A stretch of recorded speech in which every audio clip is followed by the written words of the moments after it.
सभी देशवासियों को जय हिंद। तो आज के इस वीडियो लेक्चर पे हम समझने का प्रयास करेंगे कि चक्रवात क्या होते हैं, इनका विकास कैसे होता है और किस तरीके से एक भयानक तबाही, भयानक मंजर में बदल जाते हैं।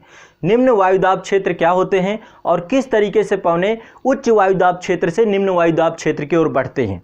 यानी कि हम पूरे विंड सिस्टम को समझने का प्रयास करेंगे, कोरियोलिस बल का क्या प्रभाव होता है इसको समझने का प्रयास करेंगे, और हाल ही में अरब सागर में विकसित हुआ ताउते चक्रवात इतना भयानक कैसे हो गया, कैसे अरब सागर में लगातार चक्रवातों की बारंबारता बढ़ गई, अरब सागर में आने वाले चक्रवात किस तरीके से जो पश्चिमी राज्य हैं, चाहे वो केरल हो, कर्नाटक हो, गोवा हो, महाराष्ट्र हो या गुजरात तट हो, कितने बड़े स्तर पे इनको प्रभावित करते हैं और एक विकराल आपदा के तौर पे उत्तर भारत में, पश्चिमी राज्यों में और दक्षिणी भारत में एक चक्रवाती वर्षा करते हैं, जिसके परिणाम स्वरूप नदियों का जलस्तर बढ़ जाता है और जो बांध, बड़े बड़े गुरुत्वीय बांध बनाए गए हैं, उन बांधों को खोल दिया जाता है। तो अभी आपने देखा होगा कि लगातार जो है बांधों में जलस्तर बढ़ रहा था, उनको खोल देने के कारण से नदियों का जलस्तर बढ़ गया, तो बाढ़ आपदा का कारण भी बनते हैं। तो एक बड़ी भयावह प्राकृतिक आपदा के तौर पे चक्रवातों की बारंबारता बंगाल की खाड़ी में भी आता है और अरब सागर में भी आता है। लेकिन अरब सागर के चक्रवात इतने भयावह नहीं थे, लेकिन हाल ही के कुछ वर्षों में अरब सागर में चक्रवातों की बारंबारता बढ़ी है और अरब सागर के चक्रवात बहुत भयानक होते जा रहे हैं। तो आज जो है इसको समग्रता से समझने का प्रयास करेंगे कि चक्रवात कैसे विकसित होते हैं, किस तरीके से चक्रवातों का विकास होता है और वो चक्रवात, प्रति चक्रवात क्या है, चक्रवात क्या है और पूरा विंड सिस्टम क्या है, बहुत आसानी से समझाऊंगा और कैसे इससे राहत और बचाव कार्य किया जाता है इसको भी समझने का प्रयास करेंगे। तो यहां पे आप देख रहे हैं सबसे ऊपर ये जो पहली आकृति आपको दिख रही है, ये चक्रवात की आकृति है, ये आपका चक्रवात है ना, चक्रवात है। यहाँ पे देख रहे हैं एक बीच में आपको ब्लैक कलर का एरिया मिल रहा होगा, बड़ा शांत एरिया है, इसको चक्रवात की आंख कहा जाता है। तो ये चक्रवात की आंख बहुत शांत होती है। यदि आप चक्रवात में कहीं फंस गए और आंख में पहुंच गए, चक्रवात की आंख वाले हिस्से में, तो यहाँ को आपको लगेगा ही नहीं कि आपके आसपास कुछ हो रहा है, यानी कि अंदर से चक्रवात बिल्कुल शांत होता है, इसका आंतरिक हिस्सा बिल्कुल शांत होता है। आंख में आप यदि पहुंच गए तो आपको लगेगा बिल्कुल शांति है चारों तरफ, जबकि इसके चारों तरफ जो है हवाओं का एक ऐसा चक्कर जो लगभग 150 से 200 किलोमीटर प्रति घंटे की रफ्तार से लगातार चलता रहता है। ठीक है, तो चक्रवात के बारे में अभी समग्रता से देखेंगे। ये तट से टकराता हुआ चक्रवात है, देखिए यहाँ पे गति कर रहा है, बहुत तेजी से घूर्णन कर रहा है। ये दो प्रकार की चक्रवात गतियां करता है, एक तो अपने अक्ष में घूमता है, जैसे पृथ्वी है ना, पृथ्वी अपने अक्ष में घूम रही है गोल गोल करके, जैसे कि मैं आपको दिखाऊं, ये आपका ग्लोब है, तो ग्लोब में देख रहे हैं पृथ्वी अपने अक्ष में घूम रही है ना, अपने ही अक्ष में घूर्णन कर रही है और साथ ही अपने ऑर्बिट में भी घूम रही है, अपने ऑर्बिट में भी घूम रही है, अपने अक्ष में भी घूम रही है और अपने ऑर्बिट पे भी घूम रही है। तो उसी प्रकार से चक्रवात भी अपने अक्ष में भी घूमता है, यानी कि अपने इसके चारों तरफ गोल गोल घूमता है अपने अक्ष में, और ऑर्बिट में भी घूमता है। तो ऑर्बिट में घूमते घूमते, परिभ्रमण करते करते ये तटों से टकराता है ना। तो ये तट से टकराते हुए तस्वीर है, और जब चक्रवात तटों से टकराता है तो इस तरीके से एक भयानक 150 किलोमीटर पर घंटे से ज्यादा तेज रफ्तार की हवा जब यहां पे टकराती है तो आपको पता ही है फिर उसका परिणाम क्या होगा, है ना। घर पूरी तरीके से तबाह हो जाएंगे, आसपास के जितने भी प्राकृतिक संपदा है, जो नेचुरल डिजास्टर है ना, क्योंकि ये प्राकृतिक आपदा है तो नेचुरल डिजास्टर के तौर पे प्राकृतिक संपदा, पेड़ पौधे, वनस्पति, जीव जंतु सबको जो है प्रभावित करती है। बहुत सारे लोगों की जान मान का भी खतरा होता है। तो जो तटीय राज्य है वहां पर एक खतरा बहुत बड़े स्तर का होता है, और ये जब चक्रवात गुजर जाता है, वो तबाही का मंजर गुजर जाता है, तो इस तरीके से जल भराव की स्थिति भी देखने को मिलती है। ठीक है, तो चलिए इसको अच्छे से समझने का प्रयास करेंगे। अभी आप लोगों ने देखा ताउते चक्रवात बड़ा चर्चा में था, सुपर साइक्लोन के तौर पे था, लगभग 180 किलोमीटर की रफ्तार से जो है ये भारतीय तटों से, अभी गुजरात तट पे कुछ ये पाथ था इसका, ये लक्षद्वीप के पास ये विकसित हुआ था, ये लक्षद्वीप है ना, यहाँ पे ये विकसित हुआ था और लगातार आप देख रहे थे ये केरल तट, यहाँ पे गोवा, कर्नाटक, इस तट को प्रभावित करता हुआ, खासकर मुंबई, महाराष्ट्र के तट को प्रभावित करता हुआ फिर ये गुजरात तट से टकरा गया और फिर राजस्थान में लगातार झमाझम बारिश, है ना। राजस्थान में ये उदयपुर और जैसे जोधपुर ये वाले एरिया से होता हुआ, जो दिल्ली एनसीआर है आपका, उत्तर पश्चिमी उत्तर प्रदेश और दिल्ली एनसीआर, इस क्षेत्र में लगातार बारिश, लगभग पूरी रात बारिश चली है, तो इस क्षेत्र को अभी ये प्रभावित कर रहा है। ठीक है, फिर ये उत्तराखंड से जो है इसका प्रभाव कम हो जाएगा। इसके बाद ये देखिए, ये कुछ इस तरीके से ये सैटेलाइट से ली गई तस्वीर है और ये तट से टकरा रहा है आपका, है ना। यहाँ पर देखिए, तो ये चक्कर दाव घुमार दो चक्रवात, देखो मैं बहुत आसान भाषा में आपको समझाता हूँ। चक्रवात कुछ नहीं है, चक्रवात को बहुत आसान भाषा में समझना है। तो चक्रवात क्या है? वात है। वात का मतलब क्या होता है? वायु। वात का मतलब क्या है? वायु। वायु मतलब हवा, है ना। एक, और ये वायु कैसी है, चक्करदार वायु है, चक्करदार, बहुत तेजी से घूम रही है, बहुत तेजी से राउंड कर रही है। कैसा राउंड कर रही है, अपने अक्ष में घूम रही है, अपने अक्ष में गोल गोल गोल गोल गोल गोल गोल गोल घूम रही है, और साथ ही तेजी से भाग भी रही है ना, साथ ही तेजी से भाग भी रही है। तो ये अपने अक्ष में घूमने वाली वायु है और साथ ही तेजी से परिभ्रमण कर रही है। और आपको पता है कि जब पृथ्वी अपने अक्ष में गोल गोल घूम रही है और सूर्य के चारों तरफ भी परिक्रमा कर रही है, जब सूर्य भी अपने अक्ष में घूम रहा है और चारों तरफ पूरी गैलेक्सी के परिक्रमा कर रहा है, तो जब सूर्य घूम रहा है, पृथ्वी घूम रही है, तो यह क्यों नहीं घूमेगा, यह भी घूमेगा, सबको घूमना पड़ेगा, इसको भी घूमना पड़ेगा, उसी का अनुसरण कर रहा है, प्राकृतिक नियमों का अनुसरण कर रहा है ना। तो ये चक्रवात है जो कि तट से टकरा रहा है।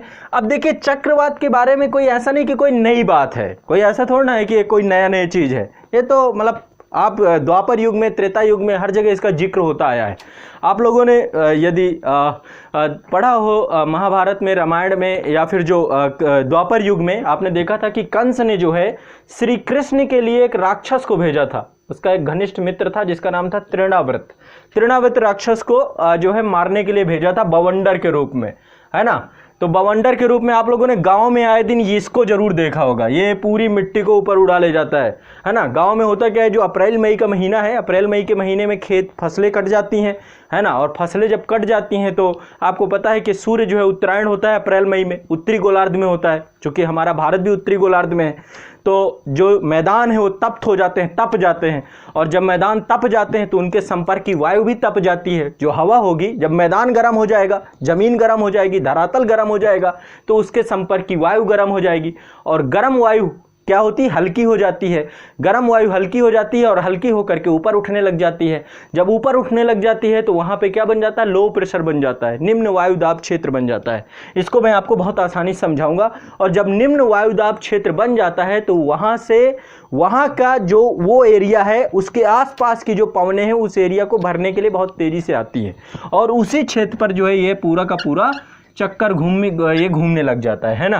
तो ये आपका जो है बवंडर आप लोगों ने देखा ही होगा, और ये आप लोगों ने देखा होगा भंवर, नदियों में, तालाबों में, झीलों में कुछ इस तरीके से भंवर आप लोगों ने देखा होगा। मैं आपको दिखाता हूँ, ये आपको एक वीडियो है, कुछ इस तरीके से आपके यहाँ यदि नहर है, नदी है, तालाब है, कुछ भी है, तो आप लोगों ने इसे ज़रूर देखा होगा भंवर को, है ना। कुछ इस तरीके से ये पानी है, देख रहे हैं ये पानी को आप, ठीक है, कुछ इस तरीके से गोल गोल करके घूमता है। तो ये भंवर भी एक चक्रवात का ही एक रूप है, ठीक है। तो इसको भी समझने का प्रयास करेंगे, इसको भी मैं जब चक्रवात अब जैसे ही समझ जाएंगे सब समझ जाएंगे।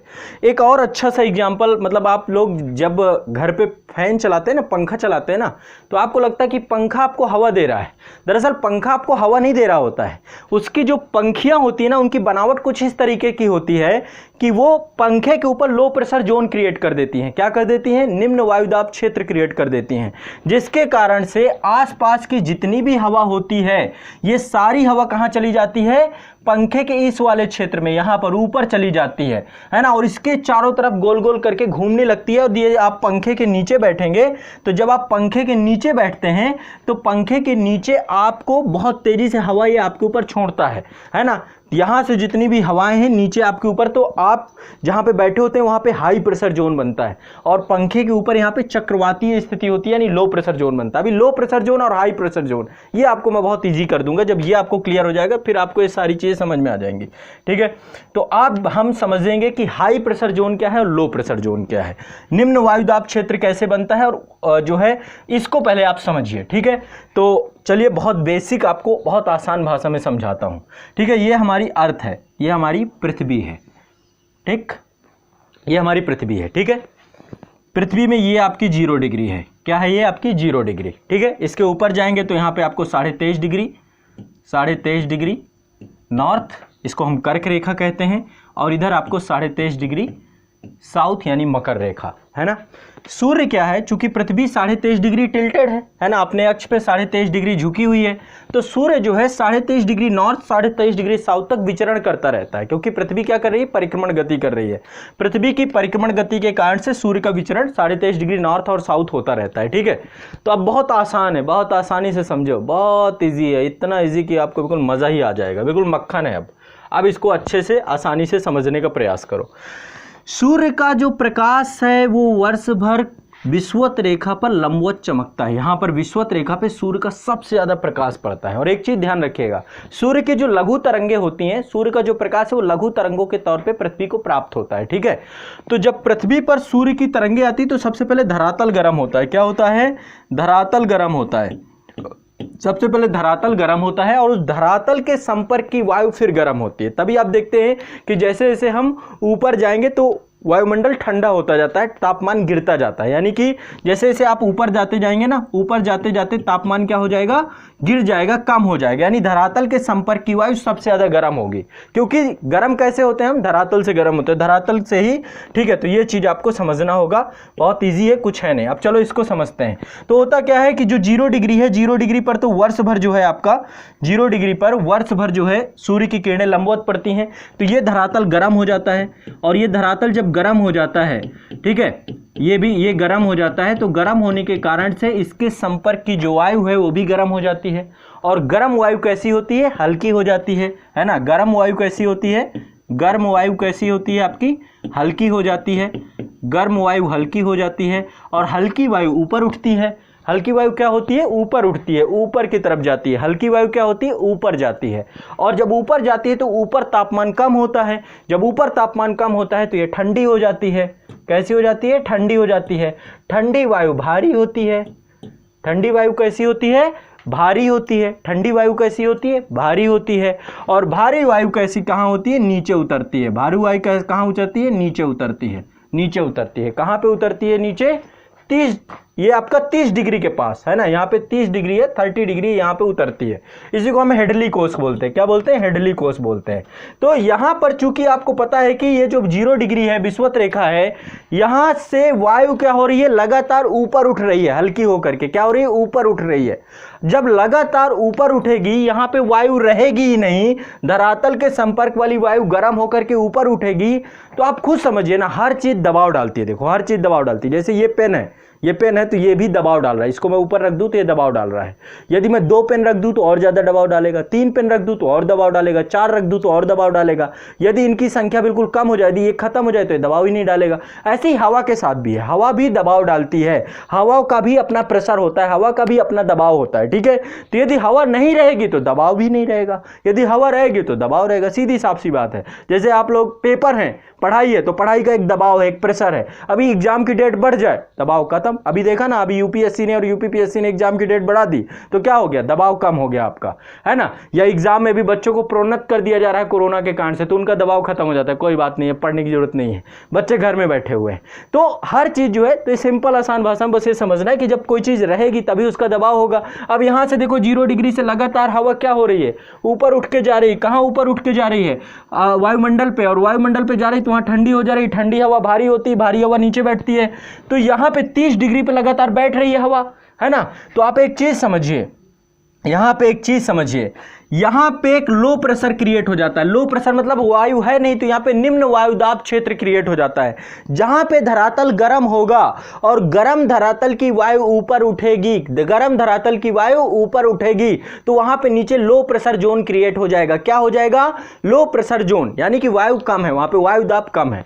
ठीक है, और यहां पे लगातार वायु नीचे बैठ रही, तो यहां पे हाई प्रेशर जोन क्रिएट हो जाएगा, क्योंकि यहां पे लगातार वायु आ रही है, ऊपर से वायु लगातार आ रही है। जैसे पंखे के नीचे आप खड़े हैं और लगातार पंखा आपके ऊपर वायु दाब फेंक रहा है, तो आपको एक दबाव महसूस होता होगा, एक दबाव महसूस होता है ना, वो आपको हाई प्रेशर, हवा का दबाव होता है। वो किसका दबाव होता है? हवा का दबाव। और पंखे के ऊपर चूंकि वहां पे वायु चूंकि नीचे बार बार फेंक रहा है, तो ऊपर लो प्रेशर, है ना।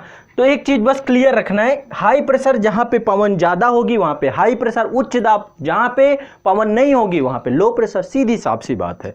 तुलनात्मक तौर पे भी यदि 2 स्थानों की हम तुलना करेंगे तो कहीं पे लो प्रेशर होगा, कहीं पे हाई प्रेशर होगा, इतनी सी बात है। अब इसको ध्यान से समझना है। हवा जो बहती है, हवा हमेशा हाई प्रेशर से लो प्रेशर की तरफ बहती है। किधर बहती है? हाई प्रेशर से लो प्रेशर। हर व्यक्ति हाई प्रेशर से लो प्रेशर की ओर जाना चाहता है। आप भी तो हाई प्रेशर से लो प्रेशर की ओर जाना चाहते हो ना, जाना चाहते हो कि नहीं जानते हो? जैसे कुछ एग्जांपल आपको बताता हूं। जैसे आप लोग देखते हैं कि ट्रेन है ना, एक छोटा सा फॉर्मूला और समझ लीजिए।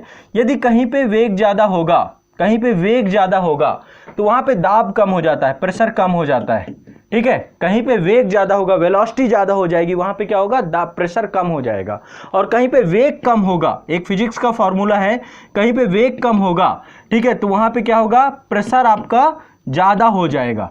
तो जब आप लोग देखते हो ना रेलवे स्टेशन पे यदि आप खड़े हो और रेलवे स्टेशन पे खड़े होने के पास वहीं पे राजधानी गुजर जाए, गतिमान एक्सप्रेस गुजर जाए, कल के दिन बुलेट ट्रेन चल रही वो गुजर जाए 300 350 किलोमीटर पर घंटे की रफ्तार से, तो क्या होगा, आपको भी साथ ले जाएगी। क्यों साथ ले जाएगी, क्योंकि उसकी स्पीड बहुत ज़्यादा है, और स्पीड बहुत ज़्यादा है तो स्पीड बहुत ज़्यादा होने के कारण से क्या है, प्रेशर वहाँ का कम हो जाएगा। और कोई भी चीज़ कहाँ से कहाँ जाना चाहती है, कोई भी चीज़ हाई प्रेशर से लो प्रेशर की तरफ जाना चाहती है, कोई भी चीज़ हाई से लो। तभी आप देखते हैं, कई बार आप देखते हैं कि बहुत सारी मिट्टी कंकड़ ये सारी चीज़ें क्या होती हैं, यदि कोई वाहन जा रहा है, कोई जो है बस जा रही है, उसके पीछे बहुत तेज़ी से भाग रहे होते हैं, वो भाग नहीं रहे हैं, वो हाई प्रेशर से लो प्रेशर की तरफ जा रहे हैं, क्योंकि वहाँ पर प्रेशर कम है। तो जहाँ पर भी प्रेशर कम होगा, आप हाई प्रेशर से लो प्रेशर की तरफ ही जाना चाहते हो। हर व्यक्ति प्रेशर, आप प्राइवेट जॉब में क्या है, हाई प्रेशर है, तो आप कहां जाना चाहते हो, सरकारी जॉब में, क्योंकि वहां पे लो प्रेशर है। सीधी साफ सी बात, आसान सी सिंपल सी बात समझा रहा हूं आपको।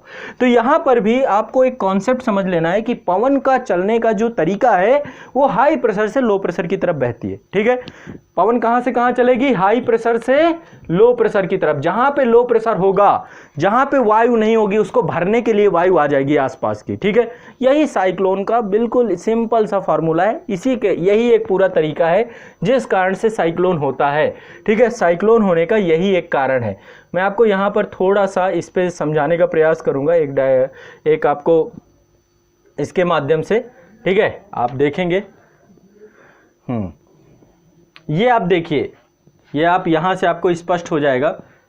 ये आप देखिए, ये क्या है आपका, ठीक है, ये साइक्लोन है आपका, साइक्लोन है। चारों तरफ की पवन जो है आ रही हैं, कहाँ पे आ रही हैं, यहाँ पे लो प्रेशर जोन में।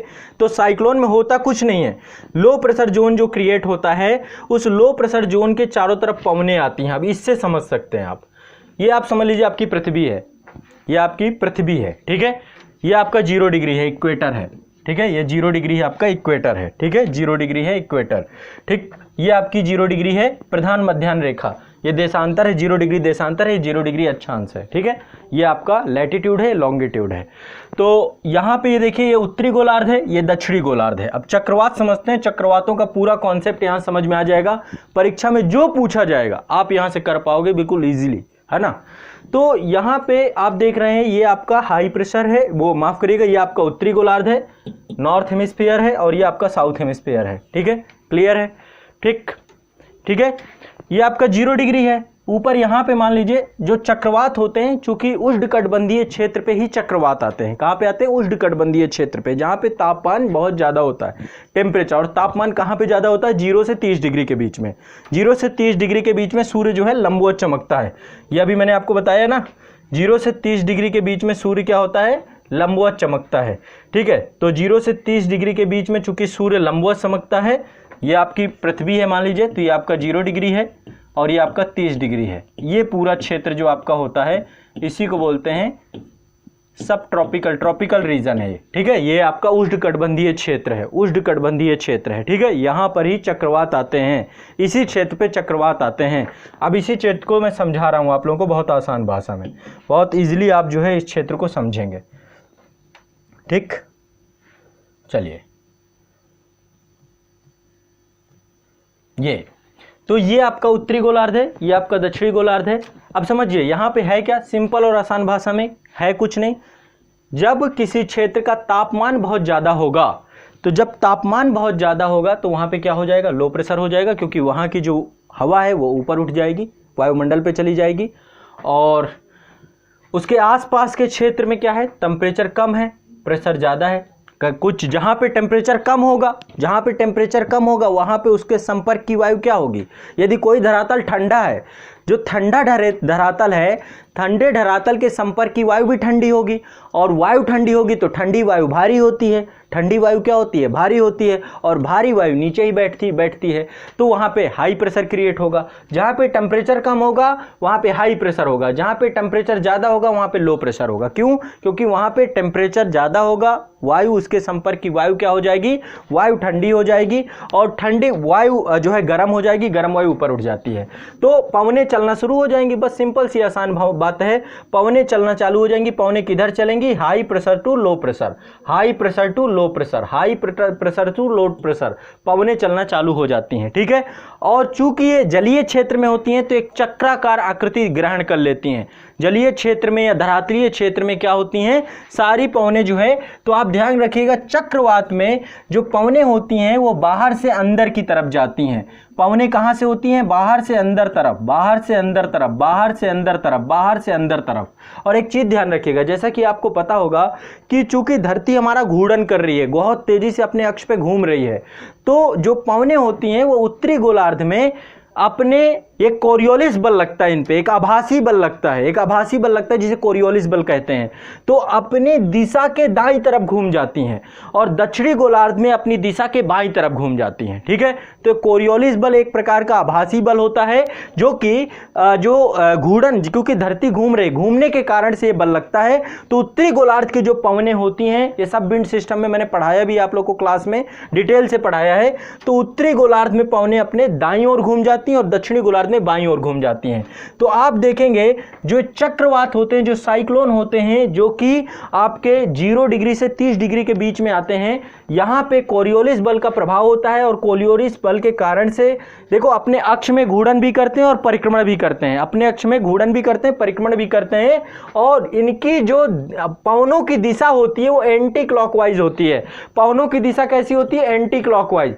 पवनें कैसे घूमती हैं? Anti clockwise. कैसे घूमती हैं? एंटी क्लॉकवाइज, और अंदर की तरफ रहती है चक्रवातों में। ठीक है, ध्यान रखिएगा, बहुत ही स्पष्ट रहिएगा, ये पूछता है क्वेश्चन। और दक्षिणी गोलार्ध में इनकी डायरेक्शन जो होती है वो क्लॉकवाइज हो जाती है। पवनों की डायरेक्शन क्या हो जाती है?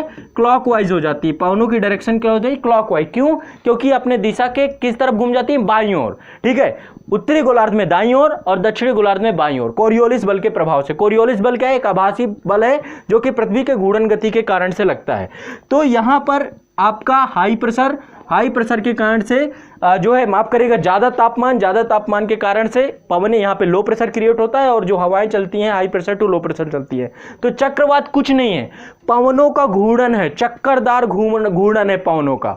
चक्करदार घूर्णन किस कारण से होता है? क्योंकि निम्न दाब क्षेत्र क्रिएट हो जाता है और निम्न दाब क्षेत्र के कारण से पवनें हाई प्रेशर से लो प्रेशर की ओर चलती हैं और इसी कारण से चक्रवाती स्थिति होती है, समुद्री क्षेत्रों में हो चाहे स्थलीय क्षेत्रों में हो। स्थलीय क्षेत्रों में इसी को आप बवंडर कहते हैं और चक्रवाती वहां पर जो है आप, तो जितना ज्यादा लो प्रेशर क्रिएट होगा उतना ज्यादा पवनें चारों तरफ से आएंगी और उतनी गति और रफ्तार उनकी बढ़ती जाएगी। ठीक है, अब एक चीज तो ये हो गई, आपको समझ में आ गया होगा। और प्रति चक्रवात इसका जस्ट उल्टा है।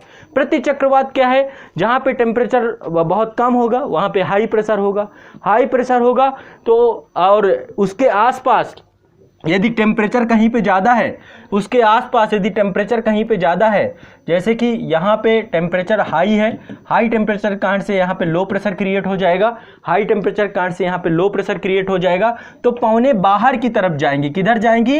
बाहर की तरफ पवनें जाएंगी, है ना, लो प्रेशर की तरफ पवनें जाएंगी। हाई प्रेशर से लो प्रेशर, हाई प्रेशर से लो प्रेशर, यही बात तो है ना। यही प्रति चक्रवात होता है, इसे एंटी साइक्लोन कहते हैं। क्या कहते हैं? एंटी साइक्लोन कहते हैं। हर एक चक्रवात के ऊपर क्या होता है? एक एंटी साइक्लोन भी होता है। हर एक चक्रवात के ऊपर एक एंटी साइक्लोन होता है। ठीक है, कैसे होता है? अब जो वही सीधी सी बात है, यहाँ पे हाई प्रेशर है, हाई टेम्परेचर है, उच्च ताप है, उच्च ताप के कारण से यहाँ पे लो प्रेशर क्रिएट हो जाएगा, क्योंकि पवनें कहाँ पे जा रहे हैं? ऊपर उठ के जा रही हैं। तो चूंकि ऊपर उठ के जा रही है तो ऊपर का प्रेशर क्या हो जाएगा? अभी मैं आपको इमेज के थ्रू इसको समझाता हूँ। ठीक है, यहाँ पे आप एक इमेज देख रहे हैं, ये वाली इमेज। ठीक है, इस इमेज में आप इसको समझने का प्रयास करिएगा। धरातल है, मान लीजिए धरातल है, जलराशि है, जो आप इसको समझना चाहे समझिए। जलराशि है, धरातल है, दोनों में मैंने दिखाया है। तो यहाँ पे आप देखेंगे, मान लीजिए 0 डिग्री से 30 डिग्री के पास सूर्य की ऊष्मा खूब प्राप्त होती है उत्तरायण में। ठीक है, तो यहाँ पे क्या होगा? हाई टेम्परेचर हो जाएगा, हाई टेम्परेचर से लो प्रेशर क्रिएट हो जाएगा। लो प्रेशर के कारण से यहाँ पर होना क्या है? लो प्रेशर के कारण से यहाँ पे जो पवनें हैं वो बहुत ज़्यादा गर्म हो जाएंगी, गर्म हो करके ऊपर उठेंगी, और जब ऊपर उठेंगी तो ऊपर क्या हो जाएगा, चूंकि पवनें बहुत ज़्यादा रही तो ऊपर हाई प्रेशर क्रिएट हो जाएगा। पवनें लगातार ऊपर पहुंच रही है ना, जब पवनें ऊपर पहुंच रही हैं, ऊपर जाके ठंडी हो रही है, तो वहां पे हाई प्रेशर होगा, नीचे लो प्रेशर क्रिएट होगा। इसलिए ऊपर हर एक साइक्लोन के ऊपर जो है एक एंटी साइक्लोन होता है, प्रति चक्रवात होता है, ये भी ध्यान रखिएगा, ठीक है। जो अक्टूबर नवंबर में होता है, अक्टूबर नवंबर का जो चक्रवात होता है वो वास्तव में चक्रवात नहीं है। जो बंगाल की खाड़ी में चक्रवात अक्टूबर नवंबर में आते हैं, ऊपर लो प्रेशर बना होता है, उसका हाई प्रेशर नीचे बना होता है, उसका प्रति चक्रवात जो होता है वो होता है। चक्रवात तो ऊपर बना होता है, उसमें मैं बताऊंगा, इस चीज को आपको पवन तंत्र में बहुत अच्छे से समझाऊंगा। देखो यही चीजें साइक्लोन में दिखाया गया है कि टेम्परेचर बहुत लो हो गया, टेम्परेचर बहुत हाई हो गया, हाई टेम्परेचर हो गया, हाई टेम्परेचर के कारण से यहाँ पे निम्न वायुदाब क्षेत्र बन गया, निम्न वायुदाब क्षेत्र के कारण से पवनें ऊपर उठ गई, और पवनें ऊपर उठ करके यहाँ पे जो आसपास की हवा है वो चारों तरफ इस जगह को फिल करने के लिए आ गई, और चक्करदार जो है स्वरूप बन जाता है, ये साइक्लोन होता है। एंटी साइक्लोन में इसके जस्ट अपोजिट होता है, तापमान बहुत कम होता है, जिसके कारण से तापमान कम होने के कारण से संपर्क वायु भी बहुत कम होती है, और संपर्क वायु के कम होने के कारण से यहाँ पे उच्च वायुदाब क्षेत्र बन जाता है, एंटी साइक्लोनिक स्थिति, ठीक है। निश्चित तौर पे आप इसे समझ गए होंगे कि साइक्लोन क्या होता है। अब देखो विश्व भर में अलग अलग क्षेत्रों में साइक्लोन्स को अलग अलग नाम से जाना जाता है। भारत के आसपास हिंद महासागर के आसपास जो भी आपके उष्णकटिबंधीय निम्न दाब क्षेत्र बनते हैं, इनको साइक्लोन कहते हैं, चक्रवात कहते हैं। जापान वाले क्षेत्र में जो विकसित होते हैं इनको टाइफून कहते हैं, ये भी बहुत विनाशकारी होते हैं टाइफून। और जो आपके मेक्सिको की खाड़ी के पास या जो अटलांटिक महासागर में उत्तरी अमेरिका महाद्वीप या दक्षिणी अमेरिका महाद्वीप के आसपास होते हैं, इनको हम हैरिकेन्स कहते हैं। क्या बोलते हैं? हैरिकेन्स कहते हैं। ऑस्ट्रेलिया तट के पास जो विकसित होते हैं दक्षिणी गोलार्ध में, इनको बिली बिली कहा जाता है। क्या बोला जाता है? बिली बिली बोला जाता है। तो इनको विश्व में अलग अलग नामों से भी जाना जाता है, विश्व में अलग अलग नाम होते हैं इनके, ठीक है। कि हरिकेन्स क्या है? हरिकेन्स जो आपके यही चक्रवात ही होते हैं, निम्न दाबीय गर्त, निम्न दाबीय गर्त बोलते हैं, तो निम्न दाबीय गर्त ही होते हैं, लो प्रेशर जोन होते हैं, जो है चक्करदार वायु इसमें है ना। तो ये भी बहुत तबाहीदार होते हैं, टाइफून भी बहुत तबाहीदार होते हैं, और साइक्लोन भी बहुत तबाहीदार होते हैं, ठीक है। अब चूंकि आप समझिए, चूंकि ये सागरीय क्षेत्र से जो आते हैं, जो सागरीय क्षेत्र से चक्रवात आते हैं, ये क्या होता है? हाई प्रेशर, ज़्यादा टेम्परेचर होता है, उच्च, जहाँ पे ज़्यादा टेम्परेचर होगा तो वहाँ पे वायु क्या होगी? ऊपर उठेगी, है ना। अभी एक मैं इमेज के थ्रू आपको अगेन इसको और अच्छे से समझाने का प्रयास करूंगा। यहां पे इसको समझिए आप। देखिए ये आपका मान लीजिए ये जलीय भाग है आपका, ठीक है। और जलीय भाग में यहाँ पे जो है आपका हाई टेम्परेचर है। हाई टेम्परेचर के कारण से हो क्या रहा है? यहाँ पे हाई टेम्परेचर के कारण से पवनें ऊपर उठ रही हैं, है ना। पवन ऊपर उठ रही है, ऊपर उठने के परिणाम स्वरूप ऊपर जाकर के चूंकि तापमान गिरता जाता है तो ऊपर जाकर के पवन ठंडी हो जाती है, ठंडी पवन भारी हो जाती है, और इसके आसपास की जितनी भी पवनें हैं वो सब इस जगह को फिल करने के लिए आ जाती हैं, और साइक्लोनिक स्थिति डेवलप हो जाती है, साइक्लोनिक स्थिति डेवलप हो जाती है, ठीक है। ये चीज़ आप मेरे ख्याल से लगभग आप समझ गए होंगे, इसको बहुत ज़्यादा समझाने की जरूरत नहीं है, ठीक है। और ये पवनें आर्द्रता युक्त होती हैं क्योंकि सागर क्षेत्र से हैं, जल राशि के ऊपर से घूम रही है ना, जल राशि के ऊपर घूमने के कारण से ये इनमें क्या होती है? जल ग्रहण करने की शक्ति होती है, क्योंकि ये कैसी होती है? गर्म पवनें, है ना। तो ये अपने साथ पानी को भी ऊपर ले जाती हैं, भाप बनाकर पानी को भी ऊपर ले जाती हैं, तो ऊपर जाके क्या होती है? बादलों में तब्दील हो जाती हैं, और बादलों में तब्दील होने के कारण से खूब वर्षा कराती हैं, इसे चक्रवाती वर्षा कहते हैं। तो चक्रवाती वर्षा भी आपका इसके कारण से खूब वर्षा होती है। अभी उत्तर भारत में खूब वर्षा होती है जब चक्रवात आते हैं, ठीक है। ये हो गई बात। अब बात करते हैं कि भारत के जो आपका ये वाला तट है, ये तट आपका इसको बोलते हैं पूर्वी तट, बंगाल की खाड़ी वाला क्षेत्र, और ये है आपका अरब सागर का तट। यहाँ पे खूब चक्रवात आते हैं। कब आते हैं आपके चक्रवात? एक तो अप्रैल मई में, क्योंकि जब सूर्य की ऊष्मा प्राप्त होगी। सूर्य की ऊष्मा कब प्राप्त होती है? सूर्य की ऊष्मा प्राप्त होती है सबसे ज़्यादा जब सूर्य उत्तरायण होता है, उत्तरी गोलार्ध में होता है, ठीक है। तो ये आपका जो मार्च का महीना है, मार्च, अप्रैल, मई, जून, जुलाई, है ना, ये पूरा टाइम पीरियड इसमें सूर्य उत्तरायण रहता है, उत्तरी गोलार्ध में रहता है। अब उत्तर भारत में ग्रीष्म ऋतु होती है, गर्मी की ऋतु होती है। तो इस क्षेत्र में आपका यहाँ पे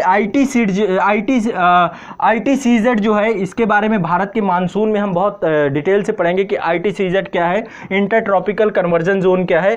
तो ये जो है आपका जैसे जैसे सूर्य जो है कर्क रेखा के ऊपर लंबवत चमकता है जून के महीने में, या कर्क रेखा के ऊपर आ जाता है, तो उस टाइम पीरियड पे, है ना, उस टाइम पीरियड पे ITCZ भी धीरे धीरे ऊपर आता रहता है। ठीक है, भारत के ऊपर यहाँ पर, ठीक है, स्थल भाग में थोड़ा सा ऊपर और ये जलीय भाग में। तो यहाँ पर चक्रवात बनते हैं, अरब सागर क्षेत्र में भी चक्रवात बनते हैं और बंगाल की खाड़ी वाले क्षेत्र में भी चक्रवात बनते हैं। क्यों? क्योंकि ज्यादा तापमान, लो प्रेशर जोन क्रिएट होना और आसपास की पवनों का जो है लो प्रेशर जोन को क्या करना, उसको अपने साथ जोड़ लेना, भर लेना। ठीक है, तो एक चीज ध्यान रखिएगा, जो चक्रवात हैं प्राकृतिक नियमों का पालन करते हुए, चूंकि धरती पश्चिम से पूरब दिशा में घूम रही है, धरती कहां से कहां घूम रही है, पश्चिम से पूरब दिशा की ओर धरती घूम रही है आपकी। ठीक है, पश्चिम से पूरब दिशा। तो जो आपके चक्रवात हैं ये पश्चिम तट की ओर भागते हैं। किधर भागते हैं? पश्चिम की ओर, अपने स्थान से पश्चिम की ओर भागते हैं, इनका प्राकृतिक रूप है। तो आमतौर पे देखा जाए तो अरब सागर में जो चक्रवात बनते हैं, अरब सागर के चक्रवात को अपने पश्चिम में चला जाना चाहिए, कभी भारतीय तटों पे नहीं आना चाहिए, है ना। अरब सागर के बनने वाले चक्रवातों का इस तट पे नहीं आना चाहिए, और आमतौर पे होता भी यही है। ज्यादातर चक्रवात जो है भारतीय तटों पे नहीं आते, बल्कि ये ओमान है आपका, या फिर जो अरेबियन कंट्री है, उनमें जाकर के टकराते हैं, वहां पर भयावह रूप लेते हैं। लेकिन होता क्या है कि प्रकृति तो यही है कि ये पश्चिम की ओर जाएगा, लेकिन कभी कभी क्या होता है, चूंकि यहाँ पे राजस्थान है, राजस्थान आपका रेतीला क्षेत्र है, यहाँ पे आपका मरुस्थलीय क्षेत्र है, तो मरुस्थल के कारण से यहाँ पे बहुत तप्त हो जाता है। अप्रैल मई के महीने में यहाँ पे जो अरेबियन सी है, यहाँ पर चक्रवात बनते हैं, और ये आपका चूंकि बहुत गर्म हो जाता है, बहुत गर्म होने के कारण से यहाँ की संपर्क वायु भी बहुत गर्म हो जाती है, और यहाँ पे लो प्रेशर जोन क्रिएट हो जाता है। क्या हो जाता है? Low pressure zone.